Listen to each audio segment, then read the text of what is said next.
New Sermons of a Buddhist Abbot by Soyen Shaku, translated by D.T. Suzuki, with Assertions and Denials. There are two avenues leading to the realization of the Buddhist life. One may be called positive and the other negative. There are complementary and mutually supporting. They are complementary and mutually supporting. They are like the two sides of a shield. The two wings of a bird are the two wheels of a cart. When one is asserted, the other necessarily follows as a logical consequence. What are they? Negative phase of Buddhism I may call the doctrine of the non-ego, and the positive phase, the doctrine of Dharmakaya, which latter may be connected to correspond to the Christian conception of God, though not exactly, as explained later. Let me first expound the doctrine of the non-ego. Non-ego may not be a very appropriate term to express the Buddhist conception of an anatman, but what I mean by this will become clearer, I hope, as I proceed. The Sanskrit term atman, which is generally translated by ego, self, soul, or individuality, is rather comprehensive and is used by different philosophical schools in different senses. Buddhists understand by Atman that something which, lurking behind all of our mental experiences, directs them as it pleases, somehow, after the fashion of an organist striking the notes, as his whim or sentiment moves, or like a show performer who makes his marionettes dance up and down according to his good pleasure. This strange something, which is popularly supposed to be a concrete individual existence abiding somewhere within the body, and which is known by the masses as the ego or soul forming the central part of our existence, is denied by the Buddhists as a superstitious belief which has no foundation in reality. And this denial constitutes the negative side of Buddhism. And people talk about there is talk about jiva as an entity beyond. The Atman is, again, another vehicle for the jiva. In Arabic, we have, the nafs. The nafs, well, even though the nafs passes on, the nafs isn't the ultimate individual either. The absolute denial by Buddhism of the existence of the ego soul may be somewhat startling to our Christian audience. They have been accustomed to such expressions as the resurrection of the soul, the immortality of the soul, the redemption of the soul, the reality of the individual, and so forth. Besides, we use the term soul or ego so constantly in our common parlance, taking the notion as the most positive fact which does not allow any doubt or refutation whatever. Our thoughts have thus become saturated, as it were, with the ego's conception, and when we see someone attempting to prove the phantasmagorial character of the ego or soul, we are unconsciously and unrestrainingly inclined to ridicule him. But let us stop for a moment and reflect seriously whether there is really such a thing as soul or self. Are we not deceiving ourselves when we condemn those who refuse to believe in the reality of self as agnostics, atheists, blasphemers, and charge them as immoral and faithless? It's way too commonly been the case that if people don't believe as people do, that's the same thing. And blasphemy is, I'm not supportive of blasphemy, but blasphemy is not just differing in belief. It's being, making a point of being insulting about it. And charge them as immoral and faithless is not our own deception. so fundamental and thoroughgoing as to put ourselves at a most puzzling position, difficult to extricate from when our cherished notion is brought out into the daylight and mercilessly examined by the tribunal of most advanced thoughts. Let us see how it is. The first question I wish to ask is, what do we understand by the soul or ego? For instance, when we speak of the immortality of the soul, what mental image do we have about the soul? Do we not think that there is something, possibly, within the body, as it cannot be abiding outside of us, which is so subtle and ethereal as to elude our gross senses, but which is a sort of concrete individual existence not belonging to any part of the body, and which departs from the latter when it breathes its last, and either ascends to heaven or goes into hell, whereby this mythical entity receives its due and last judgment. As to the manner of the ascent or descent after the expiration of its earthly life, we are entirely ignorant, for no soul has ever come down among us to tell its unique experience, its flight through the air. Now, I've had experiences that most people don't have, and for me to say that, oh, well, there's no grander than me in the accounts of such things from Muhammad and Zoroaster and some others, it's not a scientific statement to say that nobody has. That we can't empirically prove it, that's a different matter. It may be conceived that the soul performs this miraculous deed after the fashion of the Egyptian Ba, which is pictured commonly with two wings, earthly and material. Does such a ghostly being really reside within us? The very idea seems ridiculous. We wanted to make the soul as immaterial as possible, but we have only succeeded in making it as material as any body which we have around us. For, the Kabbalistic diagrams, that's not, those are structures of consciousness. They're not diagrams of the soul. For, however ethereal and astral the soul may be conceived, it cannot be anything but material as long as it is concrete and individual.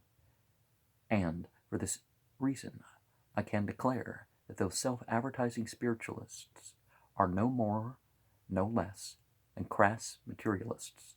The designation they wanted so much to hurl upon others. Next, let us search in our own minds whether there abides such a thing as the self, to which we are so fatally attached. Is the will myself? Is intelligence myself? Are my ideas myself? Is consciousness myself?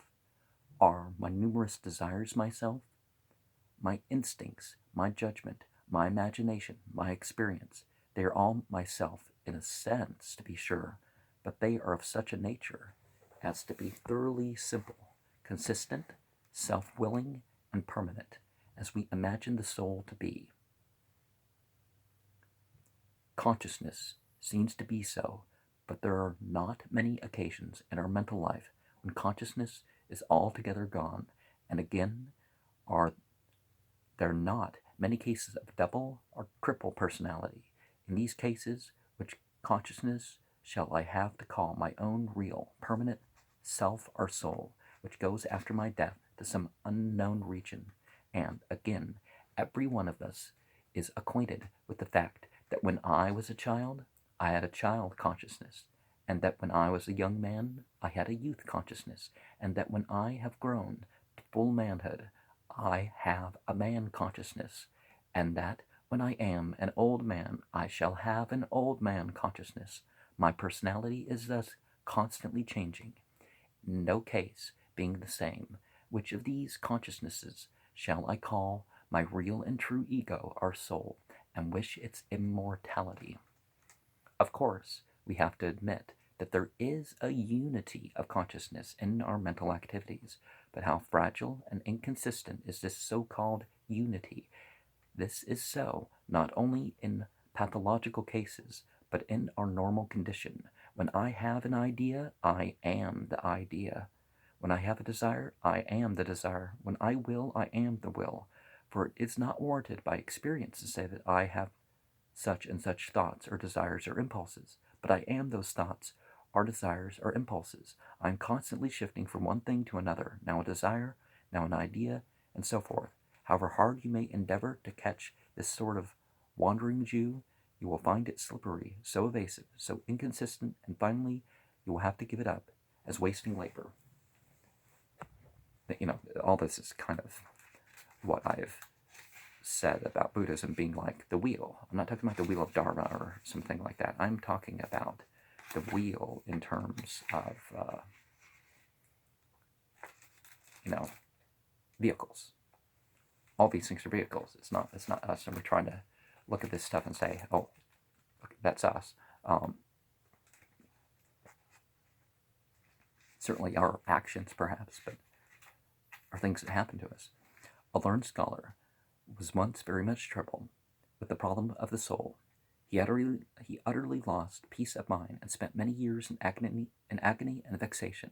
When at last he was informed of the news of the arrival of a saintly Buddhist monk in his land, he hastened to the monastery where the monk was settled in his temporary sojourn, and most piteously implored him to be instructed in spiritual discourse. The monk was, however, apparently so absorbed in his contemplation that he did not even turn his head to acknowledge a stranger.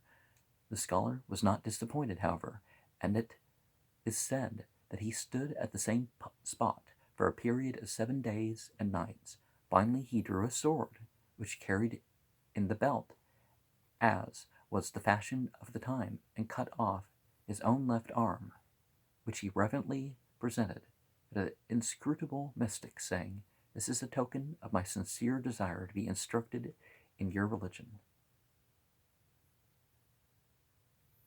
Now, what does that cutting off of the left arm mean? Because obviously he'd bleed to death in that sort of situation, but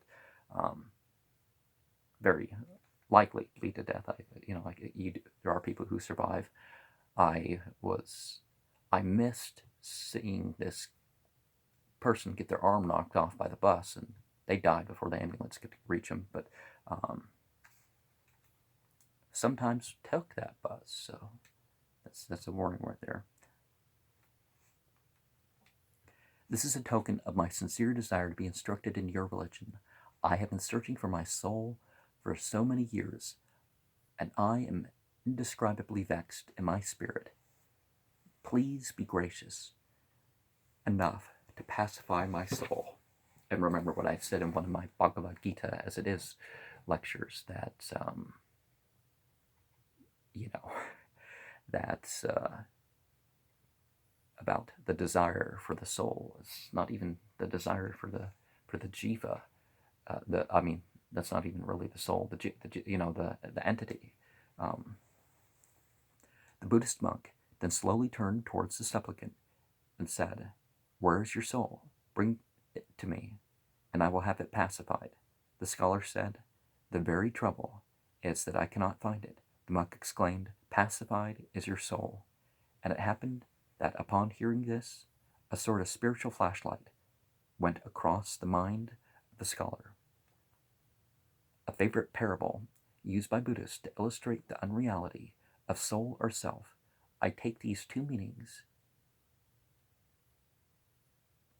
It's the same thing. Is that of the house. The house is composed of the roof, walls, posts, floors, windows, and so forth. Now take each one of these apart, and we have no such thing as a house, which appears to have a permanent actuality a while ago. The house did not have any independent existence outside the material, whose combination only in a certain form makes it possible. From the beginning, there was no house soul, or house ego, which was willed according to its own will to manifest itself in such and such way by combining the roofs, walls, etc. Now the ego is definitely not the soul. The ego is a mental part of the psychology. The ego is the mental construction of consciousness represented by a cube or a square.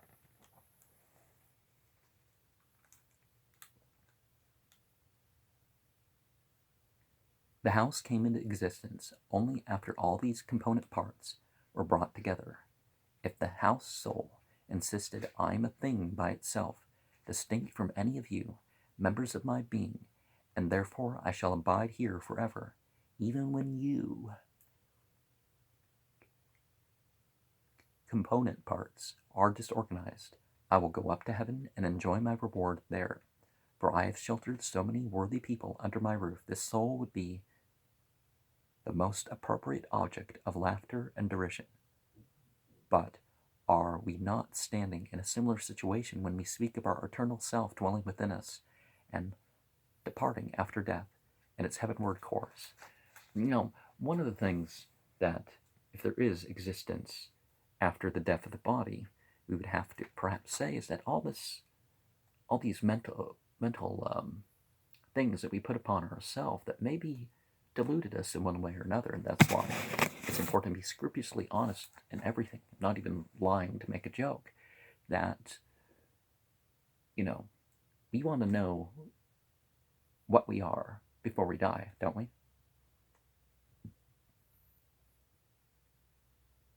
So whatever programming others have done to us, whatever programming we've done to ourselves, at one point that's gonna go, and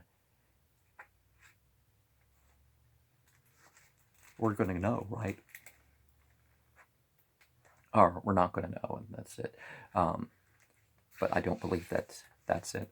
So far as the argument has been theoretical, let me see the practical, ethical consequence of the ego-soul hypothesis. I find it producing most pernicious effects on our daily life. For the assertion of self-will, which is the root of all evil, is the logical, inevitable conclusion of the belief in the existence of our real ego-soul. But most people seem not to be aware of this fact. They complain so much of the weakness of the flesh, or the worldly inclinations of the old man, but they do not endeavor to go to the bottom of the matter, and to find there the cause of all spiritual vexations. When the cause is discovered, the remedy is at hand. Let us ask, therefore, what is the flesh? Who is the old man? Why does the flesh eternally interfere with the aspirations and doings of the spirit? Why is the flesh so meddlesome? Why has the old man an evil eye on the new man? When these spirit-harassing questions are thoroughly investigated, we find that the arrogance of the flesh is based on the belief in the ultimate reality of the ego-soul, and the impertinence of the old man comes from the secret thought that the self is real and abiding. Crucify him. Therefore, says Buddhism, as the first work in your religious discipline, destroy this chimerical, illusory notion of self.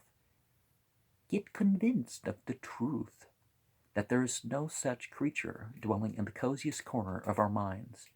Free yourself from the yoke of the ego-soul, which exists not, and you will see how vexatious and spirit-harrowing it was to be confined within that self-made, self-imposed prison. You will see again how free and unhampered your life is in the egoless atmosphere, where we all forget the limitations of individualism and participate in the feeling of universal brotherhood. The so-called I is possible only when it is a thought of in connection with its fellow selves. Indeed, the self and other selves are one in each other. I in you, and you in me, and the sense of universal oneness breaks most effectually the barrier of egoism and glorifies the significance of individual existences. When we realize this exalted spirituality, we can truly say, with the Gospel of John, that all mine are thine, and thine are mine, and I am glorified in them. The conclusion, thus here reached, sheds light on another field of spiritual experience, where many religionists are groping in the dark. They tell us that we must love our neighbors and even enemies. The injunction is noble, but we are not enlightened as to the reason why we must not assert ourselves to the destruction of enemies or to the disadvantage of neighbors. Well, needless disadvantage, or disadvantage just for competition would be wrong, wouldn't it?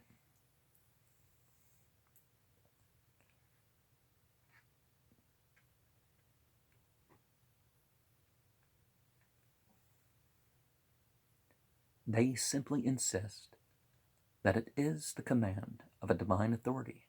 This is very well with those who blindly accept it, but there are other religious people, often designated as heathens or pagans or atheists. Heathen and pagan, I hate that sort of term, because it's, in terms of types of religion, it's like, that's housing. That's really where the whole thing comes from, housing. Who want to know the reason why. Seeing that man is a rational being in some measure, we cannot afford altogether to suppress their legitimate doubt by the name of some august being. When we want to prove the universality of a certain proposition, we find more appealing to a power above us, not so convincing and satisfactory as appealing to our own human nature or rationality, when we are told say this or do that, because it is in accord with the inner reason of our being, we feel more the nobility of human nature. According to Buddhism, the question why we must not discriminate between friends and foes is answered by the doctrine of non-ego, as above explained at some length. Therefore, the Buddhists declare, regulate your thoughts and deeds according to the feeling of oneness, and you will find a most wondrous spiritual truth driven home to your hearts. You are not necessarily thinking of the welfare and interest of others, much less your own, but singularly enough, what you aspire and practice is naturally conducive to the promotion of the general happiness of others as well as yourself. In such as an enlightened mind has realized this most homely and yet most ennobling truth, there is no distinction to be made between friend and enemy, lover and hater.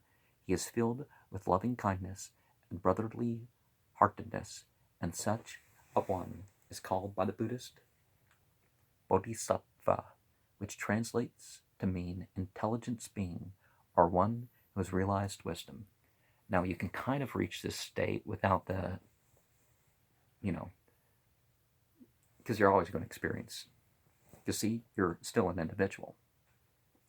But the doctrines, for example, using the Arabic terms of anasama, referring to the soul that connects to people, and the Tawhid doctrine, when practicing these two things, you reach at the same state.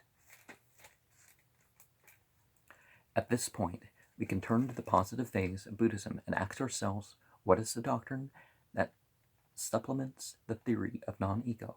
For the latter is mainly concerned with the destruction of the popular belief relating to the nature of the ego, and on that account it tends to emphasize the negative aspect of Buddhism. We must have something positive when this erroneous belief is removed, and be taught how to behave among the new surroundings into which we have thus been ushered.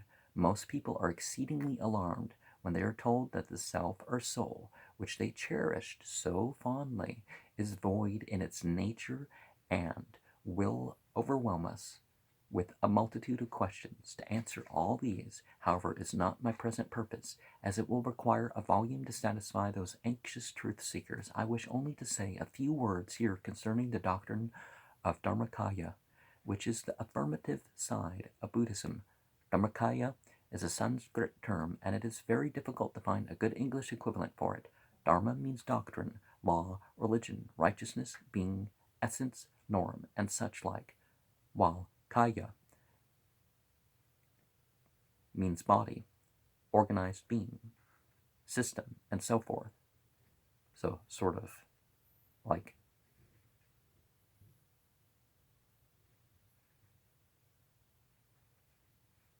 Kaya is sort of like the dean in Semitic languages, the Dana in some Persian languages.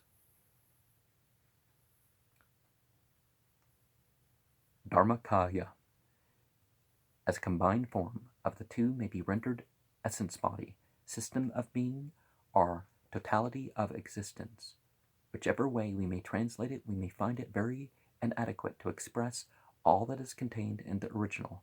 In a word, it may be considered to be equivalent to such as the Christian concept of a Godhead, and as such I will treat it in this discourse.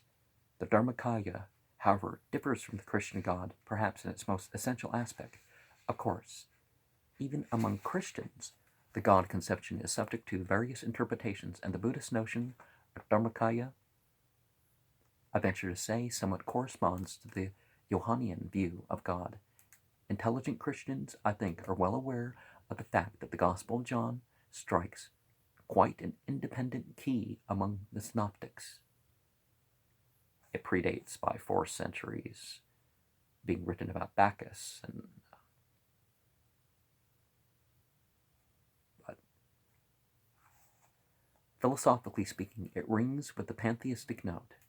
Well, particularly sounds more like a Gnostic. If you read it through a Gnostic eyes, it's kind of tells some stuff. While the other Gospels are monotheistic, pseudo-monotheism is monotheistic. It's not really monotheism. True to the Jewish tradition, well, no, not really, but they want to make it seem that way. Buddhism has a pantheistic tendency too, and in this respect the Gospel of John must be considered echoing somewhat the Buddhist sentiment. And yeah, the Christian idea of Godhead isn't quite the idea of God found in some other closer to monotheism religions. And then you can kind of tie it to this Dean thing as a personified entity, or maybe not,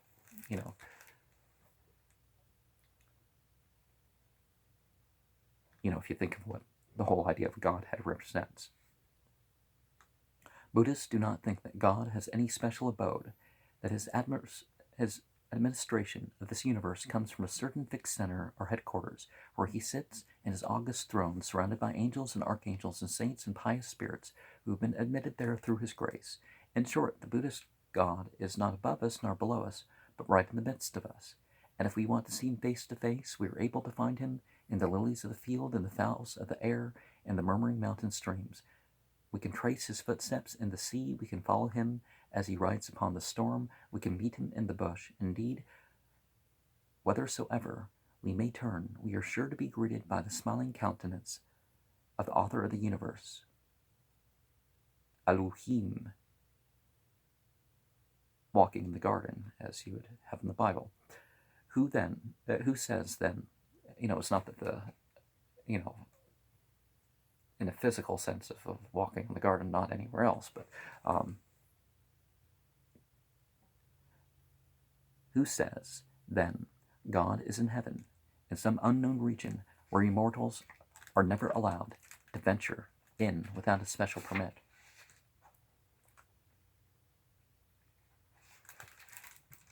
Well, yes, but certainly the other two. This God of Buddhism works constantly and everlastingly. He knows no rest, no fatigue. He has not to stop his work after 6 days of toil. Again, closer to the Islamic Allah.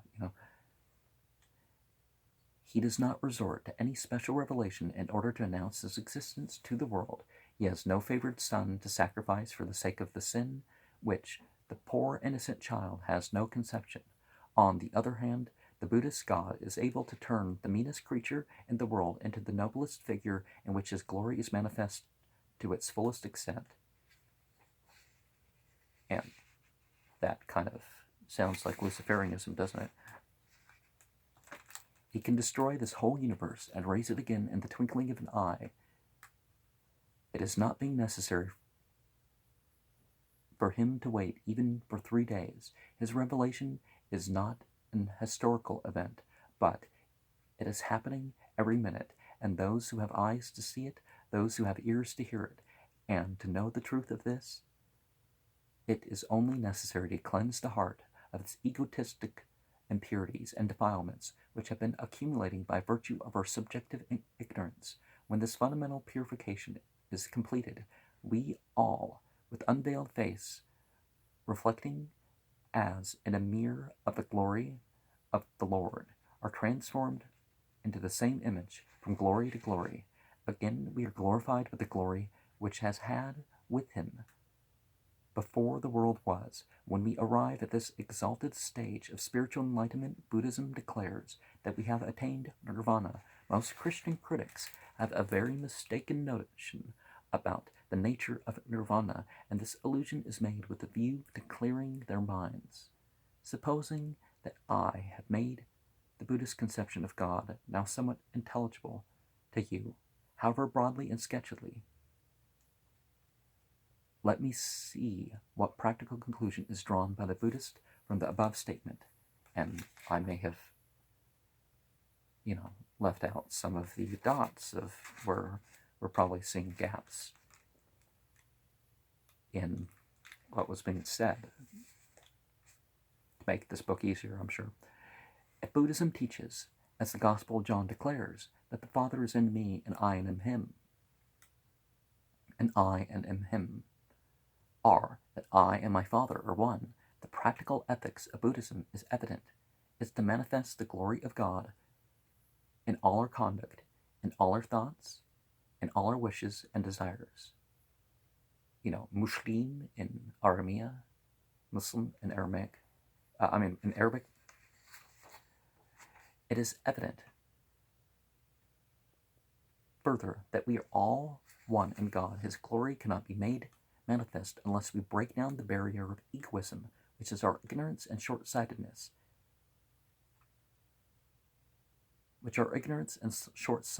have built between mine and thine through this world, as it is manifesting the glory and love of God. The thought of selfishness, which is so dearly cherished by our limited consciousness, must be removed from the root in order to fully appreciate the fact and truth. Buddhism does not exactly agree with Christianity, when the latter emphasizes so much the distinction between the flesh and the spirit, as if they were altogether antagonistic to each other in their fundamental nature. Buddhism, on the other hand, declares that all such distinctions as thine and mine, ego and God, soul and flesh, old man and new man, come from our own subjective ignorance, and that when this darkness of nescience is eradicated, the flesh becomes at once the spirit. The ego instantly assumes the aspect of the Holy Ghost, as Christians would say.